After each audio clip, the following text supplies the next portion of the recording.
চলছে।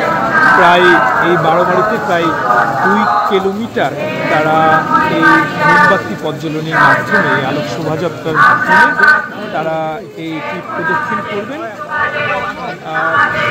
দেশ বিদেশের বিভিন্ন স্থান থেকে যারা অনুসারীরা আছেন তারা এসেছেন এবং মূল উৎসব ছিল এই দুদিনের। আজকে থেকে শুরু হচ্ছে।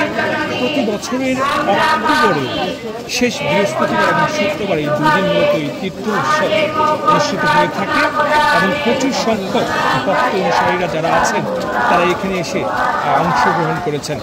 আগামীকাল শুক্রবার সকাল 8টায় জীবন্ত ক্রুশের পথ অতিক্রম ও সকাল 10টায় মহাকৃষ্ণযাগের মাধ্যমে এই তীর্থ উৎসবে পরিসমাপ্তি ঘটবে।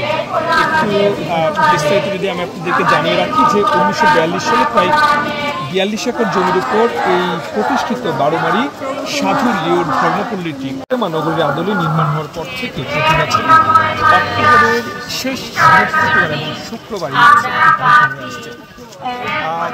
আসার তীর্থযাত্রী ফাতেমা রানী মা মামিয়া বারোমারি এই মূল সুরে মূলত আজকের এই উৎসবটি অনুষ্ঠিত হচ্ছে।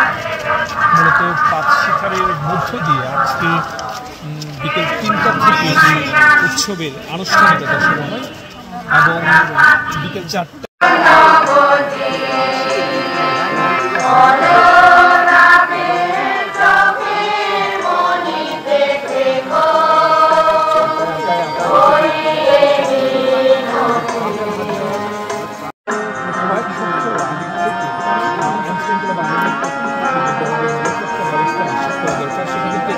নিশ্চিত করে রাখা হয়েছে। এখানে সে জানিয়ে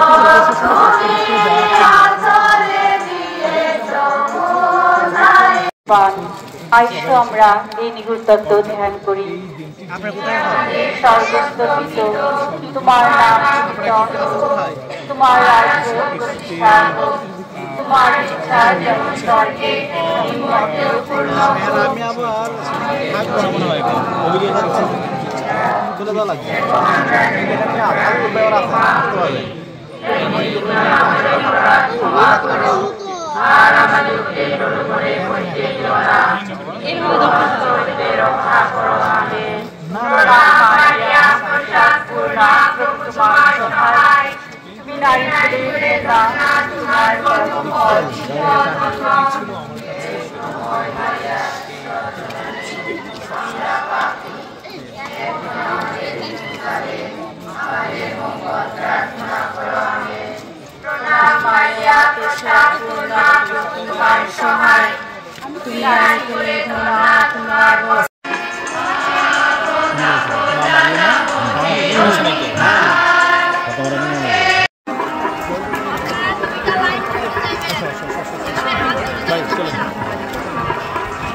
আইসো আমরা এই নিগুড় তত্ত্ব ধ্যান করি।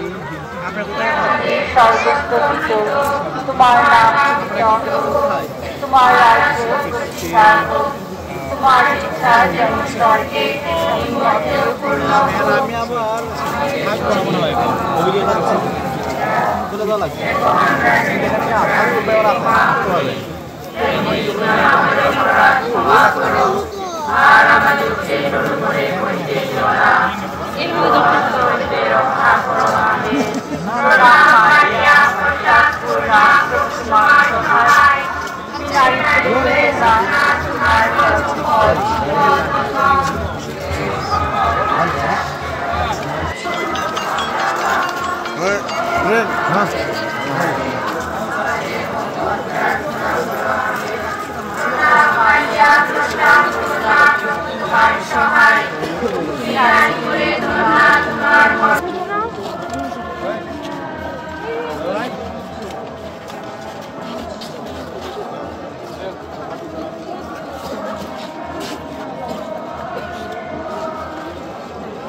Bueno,